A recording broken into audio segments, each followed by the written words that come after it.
అందరికీ నమస్తే. ఈరోజు అమావాస్య ఇంకా కొంచెం మిగిలింది కదా. ఈరోజు సోమవారం, అలాగే మృగశిర నక్షత్రం, పార్వతీదేవికి ఇష్టమైన రోజు.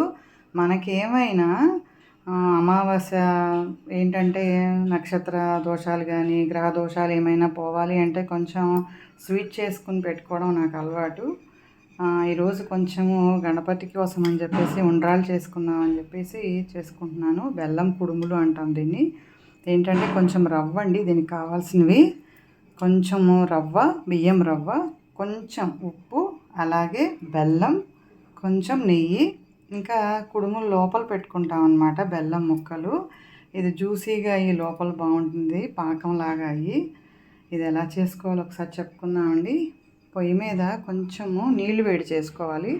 కొంచెము అంటే రవ్వ ఉపికించుకోవాలి కదా, నీళ్లు వేడి చేసుకోవాలన్నమాట. దీనిలో కొంచెం ఉప్పు వేసుకుందాము. అలాగే బెల్లం కూడా, తురుముకున్న బెల్లము,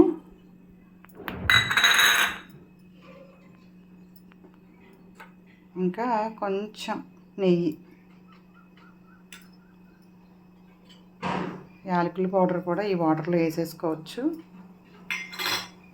ఈ నీళ్లు మరిగించుకోవాలి. ఇదిగోండి ఈ బెల్లం నీళ్ళు మరుగుతున్నాయి కదా, మరుగుతున్నప్పుడే ఈ రవ్వ కూడా దీనిలో వేసేసుకోవాలి.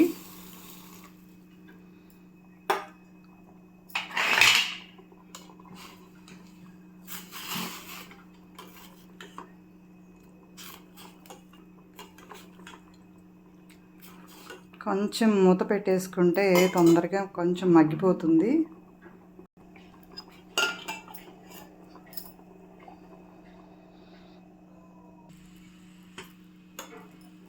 ఇదిగోండి ఇలా కొంచెం గట్టిపడుతుంది. గట్టిపడుకున్నప్పుడు కొంచెం దించేసుకుని చల్లారి పెట్టుకుని ఉండ్రాళ్ళు కుడుములు చేసేసుకుందాము. ఇదిగోనండి బెల్లం చల్లారింది. ఇప్పుడు కుడుములు చేసుకుందాము.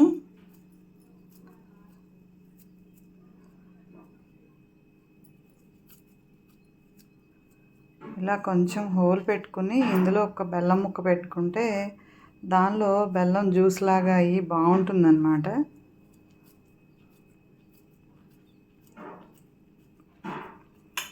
ఇంకోటి చాలామంది ఏంటంటే గణేశుడికి పెట్టేటప్పుడు ఎన్ని కుడుములు చేసాము, 11 చేసాము, 21 చేసాము అని చెప్తూ ఉంటారు. కానీ అట్లాగా ఎప్పుడూ కూడా లెక్క చెప్పకూడదండి.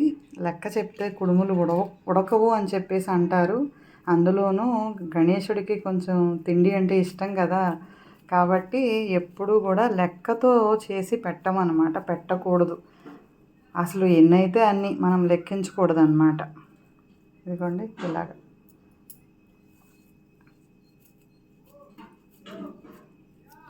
ఈ బెల్లంలో ఈ బెల్లం ముక్క, ఈ కుడుములో బెల్లం ముక్క పెట్టుకుంటేనండి చక్కగా కరిగి భలే జ్యూస్గా అవుతుందన్నమాట. అదే అంటారు కదా సొమ్మొకటిది సోకొకటిది అనేసి. ఏంటంటే పాపం గణేశుడు తింటాడా పెడతాడండి, నైవేద్యం పెడతామంతే. ఆయన పేరు చెప్పుకొని మనం తింటూ ఉంటామన్నమాట. ఆయనకి కూడా నైవేద్యం పెడితే ప్రీతి. ఓకే, కనీసం వాటి ఇంకా చూస్తాడు అని కూడా మనకు ఒక నమ్మకం కదా. ఇలా చేసుకోవాలి.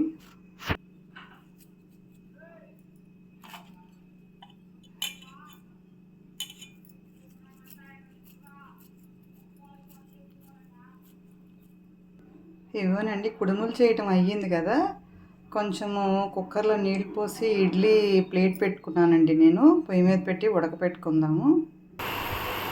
ఇదిగోండి కుడుములు ఉడకటం అయ్యింది, దింపేసుకుందాము.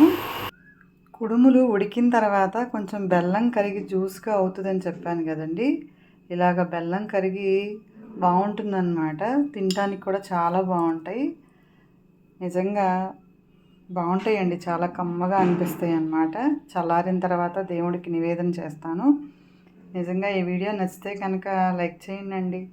మీకు కూడా ఈ కుడుములు చేసుకోవాలనిపిస్తే తప్పకుండా ట్రై చేయండి, చాలా కమ్మగా అనిపిస్తాయి అన్నమాట. అలాగే షేర్ చేయండి, సబ్స్క్రైబ్ చేయండి. థ్యాంక్ యూ, మీ రజని.